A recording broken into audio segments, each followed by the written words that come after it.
Você vai ver agora cenas que não poderiam acontecer durante o regime militar. Um general do Exército aceita ser entrevistado sobre temas polêmicos.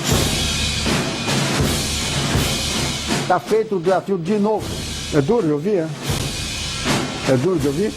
Uma dúvida que fica, como é que uma prática... Você tem a dúvida, vamos ver se eu tenho. Você me forçou a te dizer isso. Aqui, hoje todo mundo diz que foi torturado para receber a Bolsa Ditadura. É essa a resposta que você quer? O senhor chamou o ex-presidente Fernando Henrique Cardoso de fugitivo, entre outros exilados. Ele não, todos eles, inclusive ele. Nós não somos bandidos, nós somos soldados de luta. Ninguém foi preso impunemente, não. Vocês não dão repercussão nisso, hein? Essa é a nossa mágoa. O soldado é um cidadão de uniforme por exercício cívico da violência. No mundo inteiro, historicamente. Quer guardar a frase?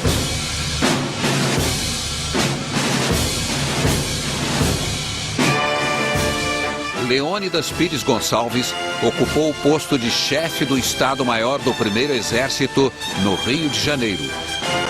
Nesta função, cabia a ele dirigir o DOI-CODE, o temido Destacamento de Operações de Informações do Centro de Operações de Defesa Interna. Passou 2 anos e 10 meses na função a partir de março de 1974. Quando o regime militar acabou, ele virou ministro do Exército. Ao gravar esta entrevista sobre os 25 anos do fim do regime militar, o general Leônidas fez uma ressalva. O jornalista Gênero Moraes Neto, né? É com prazer que eu faço essa entrevista. Quero fazer apenas um aspecto que eu gostaria que ficasse esclarecido. Eu não sou historiador, mas tenho uma tendência de ser memorialista. Portanto, eu só vou dizer coisas que eu participei diretamente ou muito próximo. Porque eu acho que um dos grandes erros de história, seja de qualquer país, não apenas do Brasil, são as versões serem mais verdadeiras do que a verdade. Em seguida, pediu que suas ideias não fossem suprimidas na edição. Por que também a gente não fala? Porque você sabe muito bem, eu estou dizendo isso para você todo com confiança, porque se você fizer um corte aí, você me deixa mal, qualquer corte errado que você faça. As palavras do general são um documento. O que um militar de alta patente tem a dizer sobre uma fase conturbada da história recente do Brasil. Aos 88 anos de idade, o general diz que não teme controvérsias. O senhor já chamou a cassação de mandatos e a suspensão de direitos políticos de medidas altamente civilizadas. Baseado em quê? O senhor chama de civilizadas medidas que são, obviamente, uma violência política. É porque elas são históricas, né? A cassação é uma denominação nossa do ostracismo na Grécia e do banimento em Roma. São essas duas coisas. Então ela é civilizada porque ela tem 2000 anos de atuação mesmo.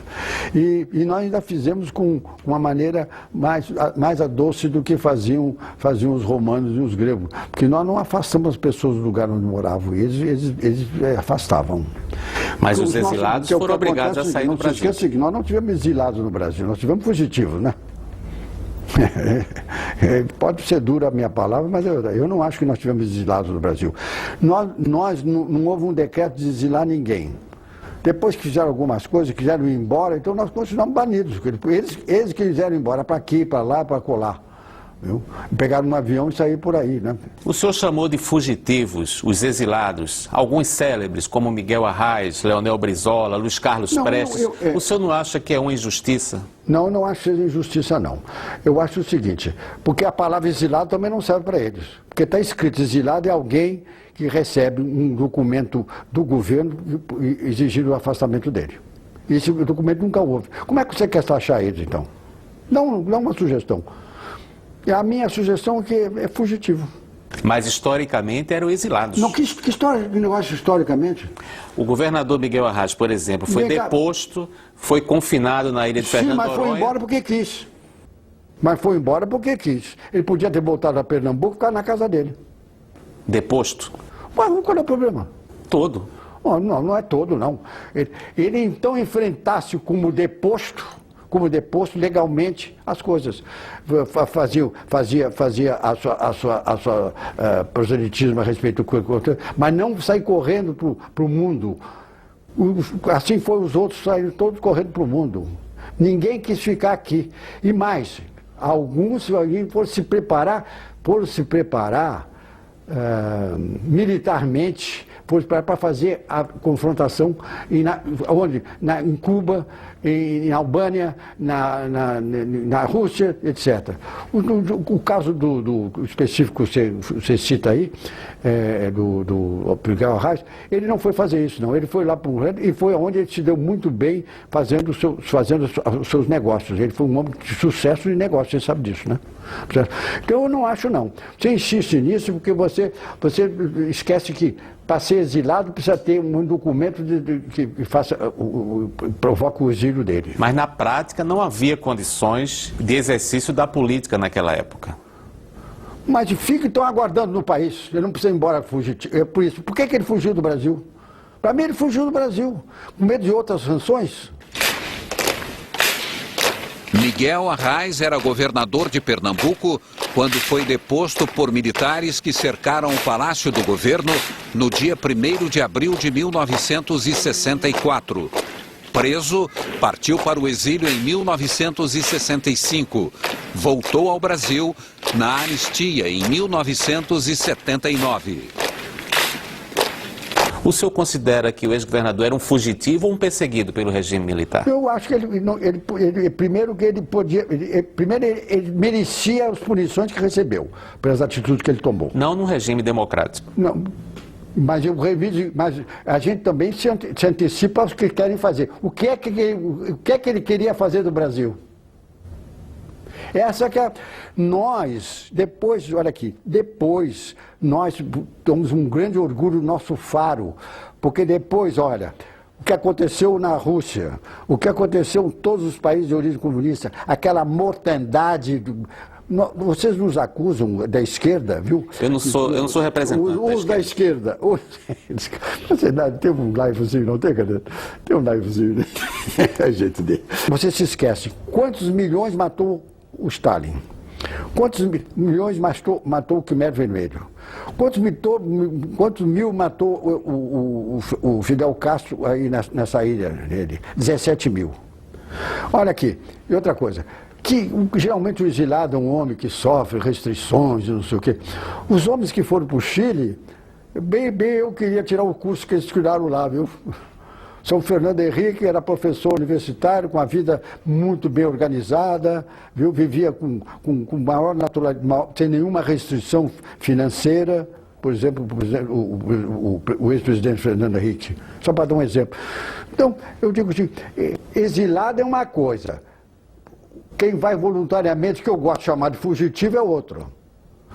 Não faça convite. Essa tua convicção de exilado precisa acabar com isso, porque para nós... Mas não é convicção minha, é um fato histórico. Pois é, não é um fato histórico, não, senhor. O fato histórico é que tivesse uma lei fazendo o exílio. Esse fato histórico foi forçado pela mídia e por bater no mesmo tambor. Bam, bam, bam, bam, bam, bam, bam, bam. Não, mas se não eram exilados, por que o governo militar promulgou uma lei da anistia permitindo que eles voltassem? Se não existiam exilados, para que uma lei da anistia? Acontece o seguinte, porque eles estavam assustados e nós dissemos para ele, pode ver que não tem perigo nenhum. Ainda tem isso, né? Mais do que fugitivos eram assustados ainda, né? Eu sempre pergunto uma coisa, alguma coisa tinham feito para ir embora?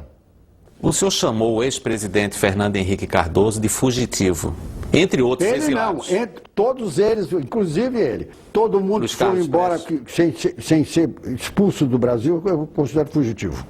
Sem exceção. É a minha opinião. Positivos. O presidente Fernando Cardoso, todos para mim são positivos.